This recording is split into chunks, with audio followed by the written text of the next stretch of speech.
তো এই শবে বারাত রাত্রিটি, শব মানে হচ্ছে রাত্রি আর বরাত মানে হচ্ছে মুক্তি, মুক্তির রাত্রি। এই শবে বারাতে মানুষের নামায় আমাল সংশোধনী করে নেওয়ার একটা খুব মোবারক রাত্রি, নেকির কাজ সমূহ সম্পাদন করে নিজের নামায় আমালকে ভরে তোলা। আর এই রাত্রির একটা গুরুত্বপূর্ণ বিষয়, সেটা হচ্ছে ভাগ্য নির্ধারণ হয় এই রাত্রিতে মানুষের সারা বৎসরকালীন। শাবানুল মুআজ্জামের 15 তারিখের রাত্রিতে তার আগামী বৎসরের সমস্ত রুজি রুটি, হায়াত, স্বাস্থ্য, সুস্থতা, অসুস্থতা সব কিছু এই রাত্রি লিপিবদ্ধ হয়। যেহেতু একটা মূল্যবান রাত্রি, সেই রাত্রির কদর করা বাঞ্ছনীয়।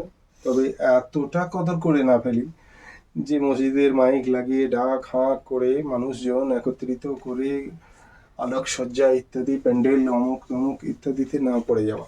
নফল ইবাদতের মধ্যে তাদাই নিষিদ্ধ। যে কোনো নফল ইবাদত, সেগুলোর জন্য ডাক হাঁক বেশি করা, এটা শরীয়তে বাঞ্ছনীয় নয়।